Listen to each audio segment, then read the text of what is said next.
CPM-ന്റെ സംസ്ഥാന സമ്മേളനം നടക്കുകയാണ്. സംസ്ഥാന സമ്മേളനത്തിൻ്റെ ഭാഗമായിട്ടുള്ള റിപ്പോർട്ടിൽ വളരെ ഗൗരവകരമായ ഒരു കാര്യം അവർ പറയുന്നുണ്ട്. അതായത് സംസ്ഥാനത്ത് BJP ഒരു വലിയ ശക്തിയായി മാറിയിരിക്കുന്നു. CPM-ന്റെ അടിത്തറ പോലും തകർക്കുന്ന രീതിയിലേക്കാണ് BJP-യുടെ വളർച്ചയെന്നും ഇത് ഇങ്ങനെ മുന്നോട്ട് പോയാൽ വലിയ രീതിയിൽ പാർട്ടിയെ ബാധിക്കുമെന്നും പറയുന്നുണ്ട്. അതിൻ്റെ ഒപ്പം ഒരു കാര്യം കൂടെ പറയുന്നുണ്ട്.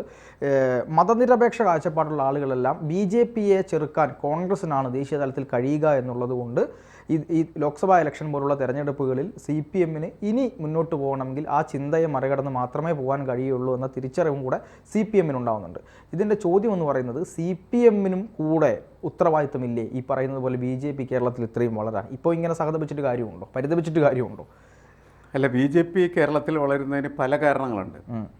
അതിൽ CPM-ന്റെ പ്രവർത്തനങ്ങൾ ഒരു കാരണമാണ്, കോൺഗ്രസിൻ്റെ പ്രവർത്തനങ്ങൾ മറ്റൊരു കാരണമാണ്, BJP-ക്ക് കേന്ദ്രത്തിൽ ഭരണമുണ്ട് എന്നുള്ളതും പ്രധാനപ്പെട്ട കാരണമാണ്. അപ്പോൾ ഈ മൂന്ന് കാരണങ്ങളും യഥാർത്ഥത്തിൽ BJP-യുടെ വളർച്ചയ്ക്ക് സഹായകരമായി തീരുകയാണ് ചെയ്യുന്നത്. അപ്പോൾ ആദ്യം നമുക്ക് CPM എങ്ങനെയാണ് BJP-യെ വളർത്തുന്നതിന് സഹായകരമായ ഒരു സമീപനം എടുക്കുന്നത് എന്നുള്ളത്. BJP പല ഘട്ടങ്ങളിലും CPM-നെ അല്ലെങ്കിൽ CPM-ന്റെ വോട്ട് ചോർത്തുന്നതിന് അവർ ആശ്രയിക്കുന്ന ഒരു പങ്ക് എന്ന് പറയുന്നത് CPM എന്ന് പറയുന്നത് ഹിന്ദു വിരുദ്ധ പാർട്ടിയാണ് എന്ന് സ്ഥാപിക്കാനായിട്ടുള്ള ശ്രമത്തിലൂടെ. കാരണം കേരളത്തിലെ ഏറ്റവും പ്രബലമായ ഹിന്ദു സംഘടന ഏതാണ് എന്ന് ചോദിച്ചാൽ അത് CPM ആണ്. എല്ലാവർക്കും തർക്കമില്ലാത്തൊരു കാര്യം. അവിടെയാണ് ഈ ഹിന്ദു വോട്ടുകളുടെ, പ്രത്യേകിച്ച് ഈഴവ വോട്ടുകളുടെ കേന്ദ്രീകരണം ഉണ്ടാവുകയും അതിലൂടെ CPM വിജയിക്കുകയൊക്കെ ചെയ്യുന്നുണ്ട്. അപ്പോൾ ഈ CPM-നൊപ്പം നിൽക്കുന്നതായിട്ടുള്ള ഹിന്ദു ജനവിഭാഗത്തെ BJP നിരന്തരമായിട്ട് പ്രകോപിപ്പിച്ചുകൊണ്ടിരിക്കുകയാണ് ചെയ്തത്.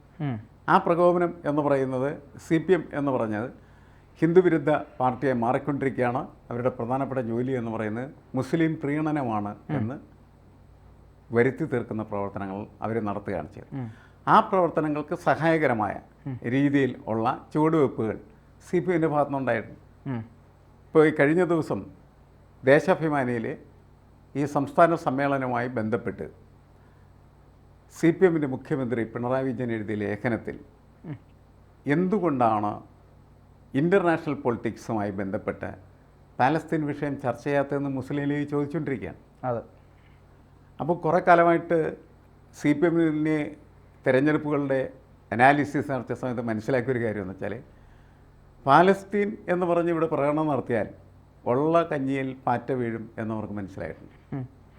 പാലസ്തീനിൽ പ്രശ്നമുണ്ട്. പാലസ്തീനിലെ ജനങ്ങൾ, പ്രത്യേകിച്ച് സ്ത്രീകളും കുട്ടികളും കുറ്റക്കുരുതിക്ക് വിധേയമാകുന്നുണ്ട്. അതിനോട് ഐക്യദാർഢ്യം പ്രഖ്യാപിക്കണം.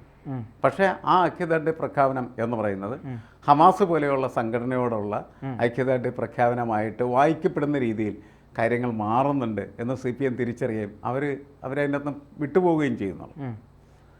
ആ വിട്ടുപോയത് കൊണ്ട് തന്നെയാണ് ഈ ലേഖനത്തിൽ പാലസ്തീനെക്കുറിച്ച് 2 വാചകം എഴുതാനായിട്ട് ബോധപൂർവം തന്നെ പിണറായി വിജയൻ തയ്യാറാവാതിരുന്നത്. അത് പൊളിറ്റിക്സാണ്, അതാണ് രാഷ്ട്രീയം. ആ രാഷ്ട്രീയം ശരിയായ രാഷ്ട്രീയമാണ്.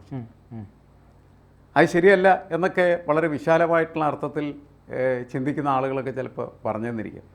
മുസ്ലിം ലീഗ് എന്തിനാണ് ചോദിക്കുന്നത് എന്ന് ചോദിച്ചാൽ, അത് മുസ്ലിങ്ങളുടെ വികാരം പ്രകടമാക്കുന്ന ഒരു പാർട്ടി എന്ന നിലക്ക് അവരിങ്ങനെ ചോദിക്കുകയാണ്.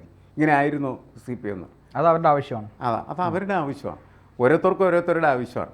CPM-ൻ്റെ ആവശ്യം മനസ്സിലാക്കി പ്രവർത്തിച്ചാൽ CPM-ൻ്റെ തടിക്ക് നല്ലത്, അല്ലെങ്കിൽ CPM ചീത്തയ്ക്കും. ആ തിരിച്ചറിവ് CPM-ന് വന്നിട്ടുണ്ട് എന്നുള്ളതാണ്. ഇത് ഈ മുസ്ലിം പ്രീണനം പല ഘട്ടങ്ങളായിട്ട് നടത്തിയത് ആർക്ക് ഗുണം ചെയ്തു?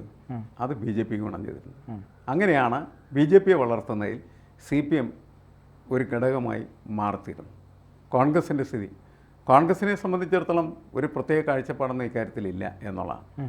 മുസ്ലിങ്ങൾ എപ്പോഴും എല്ലാ കാലത്തും കോൺഗ്രസിനൊപ്പമാണ് എന്ന വിശ്വാസമാണ് അവർക്കുള്ളത്. ആ വിശ്വാസത്തിൽ അവരും മുസ്ലിങ്ങളെ പ്രീണിപ്പിക്കുന്ന തരത്തിൽ പ്രവർത്തിക്കുമ്പോൾ അവരുടെ പ്രവർത്തനങ്ങളും BJP-ക്ക് വളരുന്നതിന് സഹായകരമായി തീരുകയാണ്. പിന്നെ അവർ ഭരിക്കുന്ന ഘട്ടത്തിൽ അവർ വരുത്തുന്നതായിട്ടുള്ള അഴിമതികൾ, CPM ഭരിക്കുന്ന സമയത്ത് CPM നടത്തുന്നതായിട്ടുള്ള അഴിമതികൾ, അതേപോലെ തന്നെ അക്രമങ്ങൾ, ധാർഷ്ട്യം, ഇത്തരം കാര്യങ്ങളൊക്കെ സ്വാഭാവികമായിട്ടും മറ്റൊരു മുന്നണി എന്ന ചിന്തയിലേക്ക് കുറച്ച് ആളുകളെങ്കിലും കൊണ്ടുപോയിട്ടുണ്ട്. അപ്പോൾ അതുകൊണ്ട് ഈ 2 ആളുകളുടെ ഭരണവും അവരുടെ പ്രവർത്തനവും പിന്നെ ഈ ന്യൂനപക്ഷ പ്രീണനവും ഒക്കെ BJP-ക്ക് വളരുന്നതിന് ആവശ്യമായിട്ടുള്ള വളങ്ങളാണ്, വളത്തിൻ്റെ പാക്കറ്റുകളാണ്.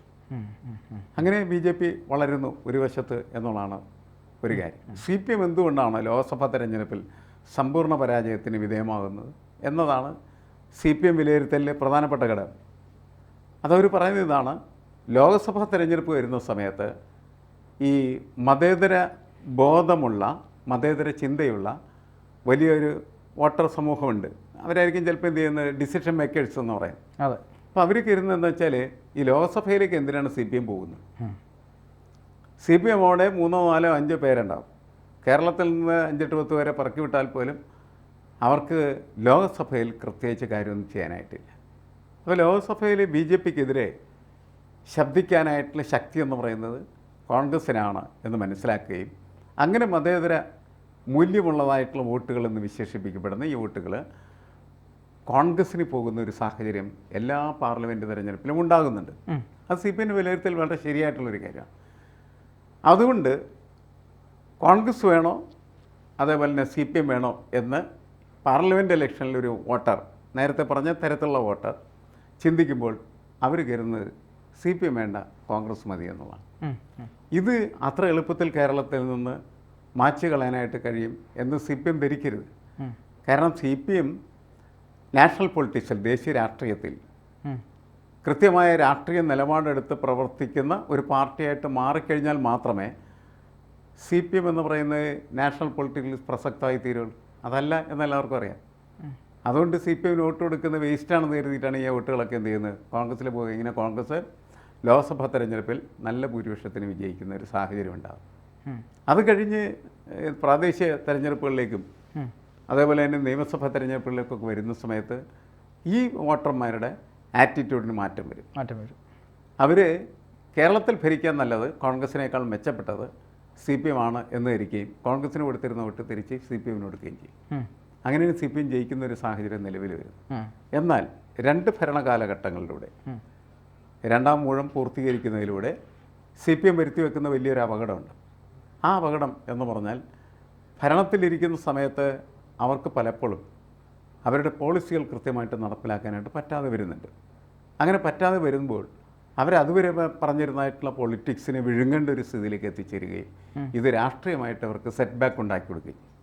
അതുകൊണ്ടാണ് RSSൻ്റെ ഒരു വിലയിരുത്തലുണ്ട് ഇക്കാര്യത്തിൽ. RSS വിലയിരുത്തുന്നത് എങ്ങനെയാണ്?